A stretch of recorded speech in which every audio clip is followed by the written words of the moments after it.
ውድ ወንድሞችና እህቶቼ ያሲን ኑሩ ከሰሞኑ ኢብኑ ተይሚያን የሚያወድስበትን ኹጥባ አደረኩ ብሎ ነበር። ኢንሻአላሁ ተዓላ የጠቀሳቸውን ነገሮች እያንዳንዱን ወደፊት በተከታታይ ክፍሎች የምንጠቅስ ይሆናል። ለዛሬ ግን ንግግሩን በሰማሁበት ጊዜ ሶስት ያስገረሙኝና ፈገግም ያስባሉኝን ለመጥቀስ ሞክራለሁ። አንደኛ የኢብኑ ተይሚያ ተማሪዎችን እየጠቀሰ ባለበት ሁኔታ እንዲህ ማለቱ ኢብኑል ቀይም ሲባል ትሰማለህ? እሱ የኢብኑ ተይሚያ ደረሳ።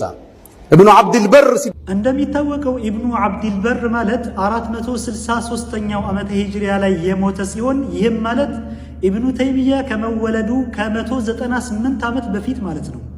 ታዲያ እንዴት ነው ከ198 ዓመት በፊት የሞተው ኢብኑ አብድልበር የኢብኑ ተይሚያ ተማሪ ሊሆን የሚችለው?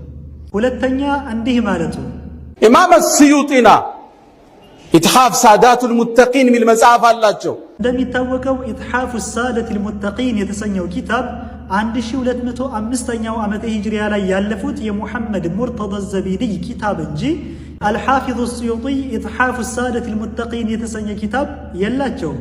ሶስተኛ እንዲህ ማለቱ አሁን ደግሞ የሱፊያ ጭንብል ለብሶ አህባሽ በዚህ ንግግሩ እነዚያን አህባሽ ብሎ የሰየማቸው ሰዎች ከሱፊያዎች መሆናቸውን እያወቀ ነገር ግን በመካከላቸው ልዩነት እንዳለ በማስመሰልና ዋና ጠላታችን አህባሾች እንጂ ሱፊያዎች አይደሉም የሚልን መልእክት ለማስተላለፍ ሞክሯል።